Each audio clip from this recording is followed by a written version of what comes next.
So I've been doing a lot of food reviews, been making cocktails because I love food and I love making drinks, but I've been really wanting to do videos that I guess are somewhat educational. So one of the things besides eating and making drinks that I'm passionate about is fitness and health and wellness in general. So just to give you some context, this is a picture of me when I was right around 12, 13 years old.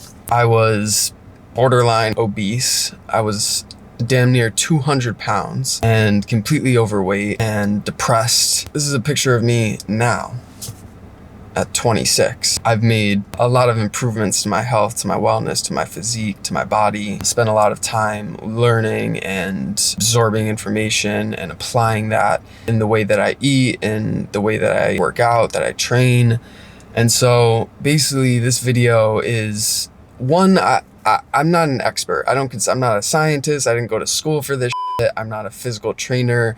So I don't have all the answers. I don't know everything, but these two pictures, right, of me at 12 and me at 26, I think speak volumes. So I'm gonna try and do my best to explain my philosophy on eating and calories and food. Essentially, my philosophy it's changed over the years. A couple months ago, I made a pretty drastic change in my diet, and that was going low carb. I'm not gonna call it full keto, but I've gone low carb.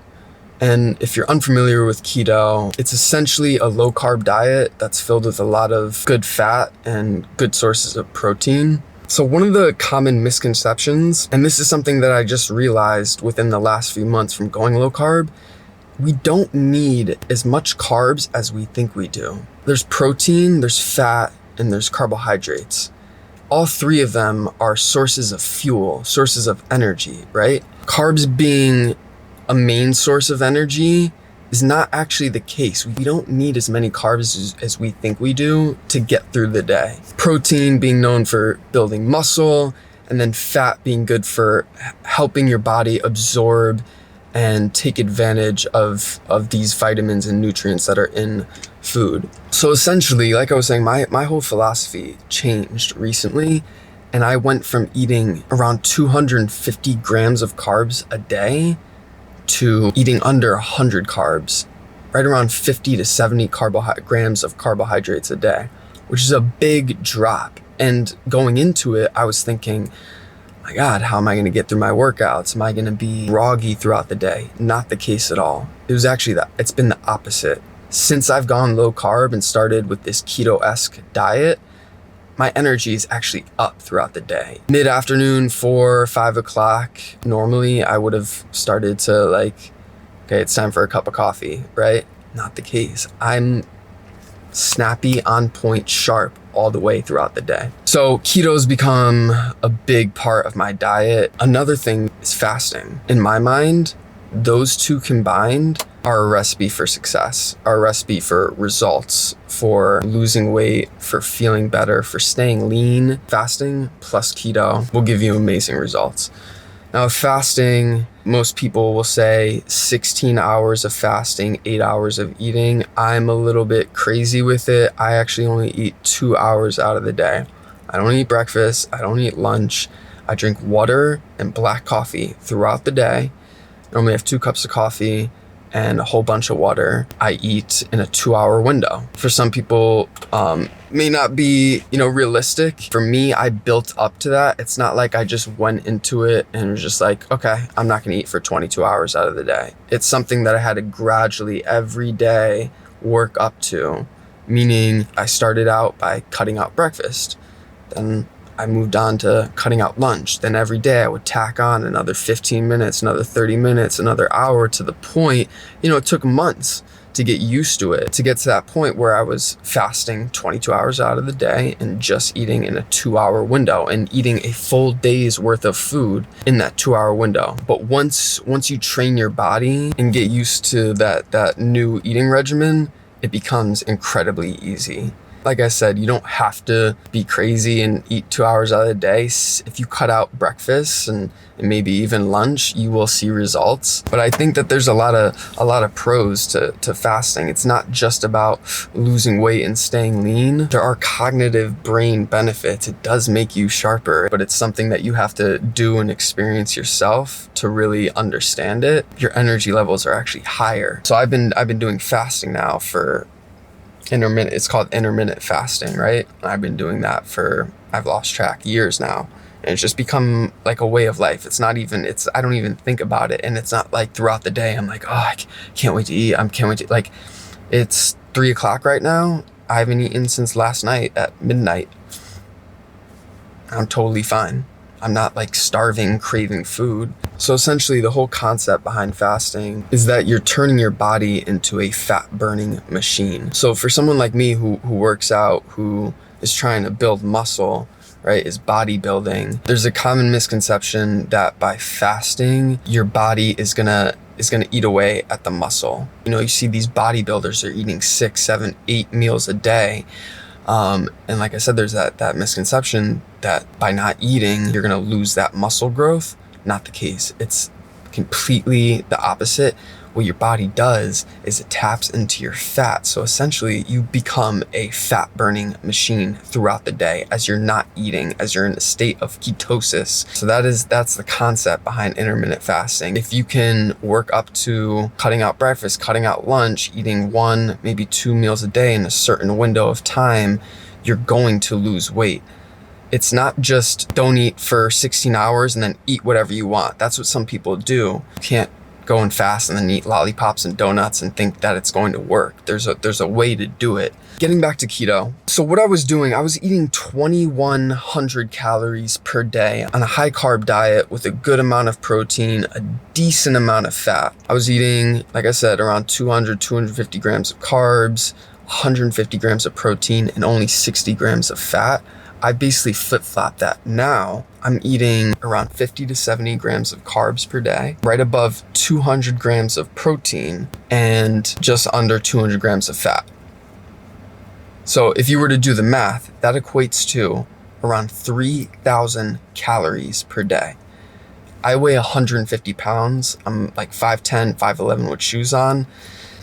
Anybody in their right mind would say, that's insane. That's a 900 calorie jump. I went from eating 2,100 calories to 3,000 calories per day. You would think that I put on weight, that I got fat, that I softened up around the belly. No, not the case. And that's why I've stuck with the keto. The fasting I was never gonna get rid of, but the keto, the fact that I made a 900 calorie jump and have stayed lean and continue to put on muscle is baffling to me. It's still blowing my mind because that's a lot of food. 3,000 calories for my height and weight, it doesn't make sense. So essentially what I'm saying is I'm 1,000% sold on keto. Think about what I'm saying. Because I cut the carbs down, up the protein, up the fat, I'm able to stay lean and still progress in putting on mass. I'm putting on size and in growing muscle. So that's become my new philosophy. I've always been a big proponent for intermittent fasting, but now keto is like, to me, that's the way. There's a bunch of common misconceptions, like fat makes you fat. Not the case. Fat does not make you fat. Please, when I say that, hear what I'm saying. Fat doesn't make you fat. You've been told that for years, for decades. It's simply not true. And I'm not saying that carbs are the enemy. Carbs are not the enemy. Carbs are not bad for you. It's just a matter of we do not need as many carbohydrates as we think we need as a source of energy. You get fuel from fat and protein as well. The thing about carbohydrates, it's really the sugar. Sugar, at the end of the day, that is the enemy. Sugar's the enemy, period. Carbohydrates consist of sugar and fiber. Therefore, what you really want when you're consuming carbohydrates is high fiber foods. That's what you want. High fiber sources of carbohydrates. Those are the carbs you want to consume and eat. Sweet potato, beans, oats, those are good sources of carbs, not crap junk food, right? With that being said though, I still eat donuts and pizza, French fries, and ice cream and all that shit, but I do it in moderation. What I do is I allow myself one day out of the week, normally Friday nights, I give myself a cheat day. I eat whatever I want. I don't track my calories. I don't track what I'm putting in my body.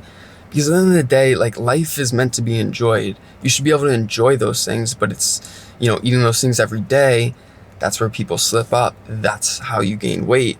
Eating a lot of sugary foods, candy, chocolate. Simply put, you can still eat the things you want and lose weight. If you were to implement fasting into your diet, maybe just cutting out breakfast, maybe drinking more water and less, sugary drinks, drinking juice and soda, and trying out a keto, low carb diet, I'm 1,000% confident you will see results. Whether you're trying to lose weight or you're someone like me who's trying to put on muscle and still stay lean, keto, fasting, I'm telling you, trust me on this. The pictures speak for themselves. Let's show it one more time. Me at 12, me at 26. I'm not taking any crazy supplements. I take creatine, I take vitamin D, biotin for my hair and my nails, and papaya enzymes, which are a little like chewable pill. It helps my body take advantage of the vitamins and the nutrients that I'm eating. So it's not like I'm taking fat loss pills or anything crazy. I'm taking normal stuff. And I don't even really do protein shakes anymore because I'm eating so much meat and eggs and cheese because I'm on this new keto program that I'm getting plenty of protein there where I don't need to supplement my diet with a protein shake.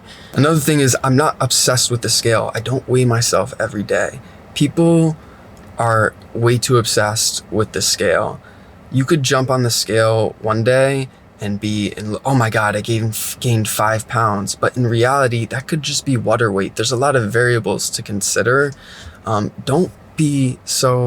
Please don't be so obsessed with the scale. At the end of the day, how do you look in the mirror? How do you feel? That's what matters. So just a little recap on my philosophy. Intermittent fasting, you turn your body into a fat burning machine throughout the day. If you really think about it, think back to the Stone Age.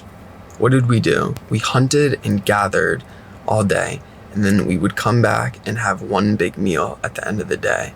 So it's like intermittent fasting is it's been around for thousands and thousands of years. It's just now we put a name on it. The Romans ate one meal a day. I'm talking about the Roman Empire, right? The legendary Roman Empire. They ate one meal a day. Keto, we don't need to eat as many carbs as we think we do. High protein, high fat, more than enough of a source of energy. Coffee and water throughout the day to keep you hydrated. I actually put pink Himalayan salt in my water. Another common misconception. Salt's bad for you. We need low sodium this, low sodium that, low salt, No, salt is not bad for you at all. I put salt in my water, and it may sound crazy to people who have never heard about it, but by doing that, what happens is it allows the muscles in my body to absorb the water, to take full advantage of the water that I'm putting in my body. It helps me stay hydrated. Calorie counting and macronutrient tracking, that's another big thing for me. You don't have to do it. I enjoy doing it. I actually use this little app in my phone. It allows me to track all of my food and what I'm eating in a day, so I know exactly how many grams of carbohydrates, protein, fat that I'm eating. So what I'm gonna do is I'm basically gonna do a full week of eating and document the whole thing so you guys can actually see like what I'm eating. It's a lot of the same food. I do little things to keep it interesting, but it's a lot of eggs, a lot of meat, certain sources of high fiber carbohydrates that allow me to stay in that 50 to 70 grams of carbs per day. I have these staples in my diet. So I'm gonna show you guys what I eat throughout the week. I'm gonna show you how to use the LifeSum app for calorie counting and tracking of your macronutrients. And I hope you guys, get something out of this video, learn something, get something of value that'll kind of challenge you to think different than what the nutrition industry has been telling you for years. And there's just a lot of BS out there, essentially. So let's get into it. Next clip you're gonna see is probably of me eating dinner, and then we'll talk a little bit more about calorie tracking and all that good stuff. Stay tuned.